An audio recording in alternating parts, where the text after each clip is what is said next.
I'll take care of this one. I don't suppose you have a driver's license tucked down in there somewhere, do you? Zyka mama. The Cannonball Run wasn't just made outside the system, it outran it. What started as a real illegal street race turned into a film where the cast showed up. Drunk scenes were rewritten in the parking lot, and one stunt. They flew a jet solo. The feds got involved. These are 20 weird facts about the Cannonball Run. But wait for the bonus, because there's a forgotten sequel, so strange most fans don't even know it happened. Let's drop the hammer. The man who lived his own movie. Sometimes the wildest stories aren't fiction, they're flashbacks. In the Cannonball Run, writer Brock Yates makes a quiet cameo as a race official at the starting line, clipboard in hand, looking like he's running the show. But here's the twist, he wasn't pretending. Yates actually co-founded the real Cannonball Run in 1971 and drove that same Dodge ambulance across the country with his wife on board and a fake medical crew up front. When it came time to make the movie, Yates didn't just write the madness, he stepped into it, standing on set while actors played out the chaos he'd once lived on open highways. It's one of those rare moments where the screen caught up to real life, and the man behind the legend stepped back into frame. The real Cannonball was illegal. Before it was a blockbuster comedy, it was a full-throttle protest. In 1971, automotive journalist Brock Yates and racing legend Dan Gurney tore across the country in just under 36 hours. No permits, no rules, blasting from New York to LA in a Dodge van. They called it the Cannonball Baker Sea to Shining Sea Memorial Trophy Dash, honoring early cross-country racer Erwin Cannonball Baker. But this wasn't just a stunt. It was Yates's personal rebellion against speed limits and government road control. Over 5 runs, drivers pushed everything from Ferraris to hearses, wearing disguises, flashing fake badges, and dodging cops just to win a race that technically didn't exist. And Yates wasn't finished. He teamed up with stuntman Hal Needham, turned real chaos into a screenplay, and filmed the Cannonball Run with stars playing out what real drivers had already risked their lives to do. This movie didn't imitate life. It floored the gas pedal straight through it. Farrah thought it was serious. Sometimes the funniest performances come from someone who doesn't know they're in a joke. Farrah Fawcett joined the Cannonball Run thinking it was an action romance. She crafted a serious approach to her role as Pamela Glover, a free-spirited photographer, planning her wardrobe and character arcs like it was a drama. Then Dean Martin showed up drunk, dressed as a priest, cracking wine jokes on set, and the truth started to sink in. Fawcett later confessed she only realized it was a comedy when the audience started laughing at scenes she thought were sincere. But that's what made it perfect. In a film full of fake IDs, disguises, and chaos, her confusion gave the story its most honest moment.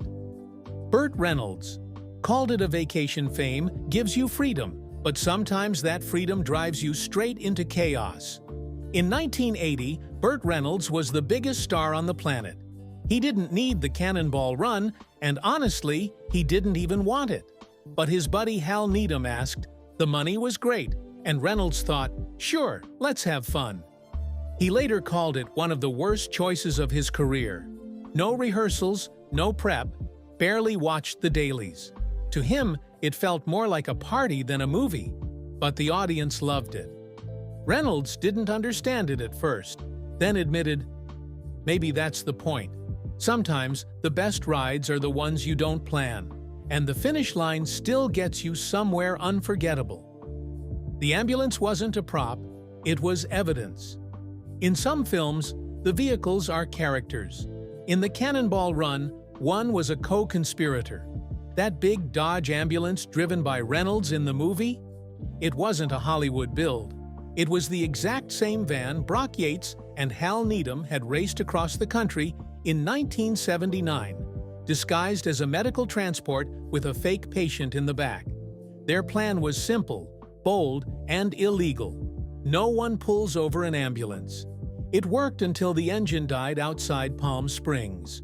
Years later, they towed it onto set, gave it a polish, and let it play itself. It looked like a comedy gag, but that van had real tire marks across America. And in a film built on reckless speed, nothing fit better than a machine that had already broken the rules. Drunk on set, perfect on screen.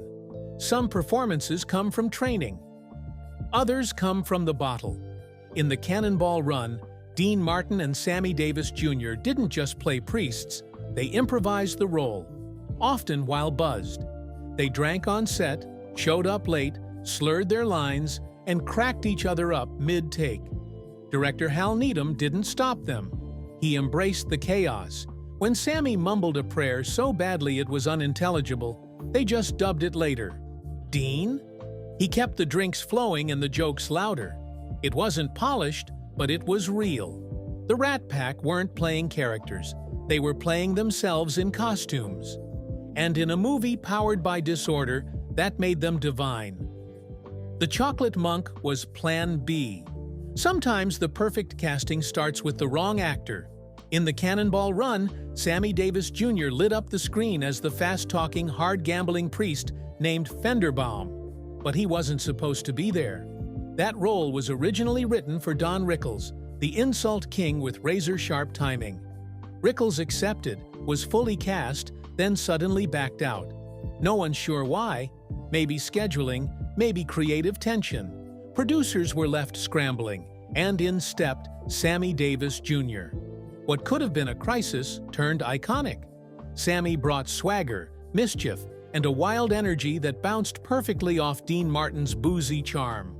It wasn't the plan, but it was divine intervention, a casting twist that made the madness even sweeter. The last laugh of 007.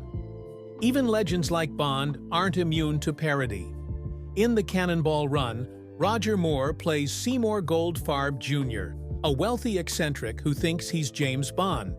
He zips around in an Aston Martin DB5, drops spy catchphrases, and introduces himself with a smug, "Moore, Roger Moore." It was hilarious, self-aware, and dangerously close to copyright infringement. The real Bond producers were livid. While they couldn't stop the Cannonball Run, they quickly changed future contracts to ban any official Bond actor from spoofing the role again. That made this the last time James Bond was played for laughs, by Bond himself. And Moore? He had a blast. Because in this race, even 007 had to buckle up and let go. Jackie Chan's quiet breakthrough. Every big moment starts with a blink and you'll miss its spark. In the Cannonball Run, Jackie Chan had just a few scenes as a high-tech racer from Japan, but he treated them like a full-blown martial arts showcase. He vaulted over cars, crashed through glass, and moved so fast the editors couldn't keep up. Some of his best stunts were cut, not because they failed, but because they were too good. American censors weren't ready for that kind of speed and violence in a comedy. Chan was frustrated, but those short censored scenes introduced him to a brand new audience. It wasn't the spotlight yet, but the fuse was lit. Soon, he wouldn't just steal scenes, he'd steal the whole screen. The crash that changed Hollywood comedy thrives on chaos, but some lines should never be crossed. During a staged crash in the Cannonball Run, an Aston Martin slammed into a truck. Inside was stuntwoman Heidi von Beltz, with no seatbelt installed. She survived, but the crash left her permanently paralyzed. It wasn't just a tragic accident, it was a wake-up call. Outrage followed. Lawsuits were filed. The Directors Guild changed its rules. From then on, stunt plans couldn't be changed on set, and seatbelts became mandatory in every stunt vehicle. The movie still delivered laughs, but off-screen, it marked a turning point. One crash, one life altered forever, helped make Hollywood a safer place. The script? What script? Chaos is hard to fake, unless you're actually living it. The Cannonball Run didn't run on a locked script. Scenes were rewritten in trailers, lines were made up on the spot, and actors often showed up not knowing what they were shooting that day. Hal Needham directed like it was a live stunt show, fast, messy, and fueled by instinct. Farrah Fawcett admitted she never saw a full script. Dom DeLuise made up half his lines. Dean Martin? He just said whatever popped into his head. It was pure free fall. No structure, no second takes, just raw momentum. And somehow, that reckless spirit became the movie's secret weapon. The jet was real. So was the trouble. Sometimes movie magic is just actual danger caught on tape. That wild jet landing scene in the Cannonball Run, low altitude, narrow road, deafening roar, wasn't movie trickery. It was a real Learjet, flown under FAA radar with 0 permits and 1 chance to get the shot. They did it in 1 take. Barely. When federal officials found out, the fun stopped. Investigations were launched. Charges were threatened. Director Hal Needham had to talk fast and pray harder.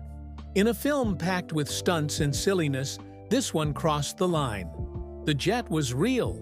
So was the panic, and it nearly cost them more than just the budget.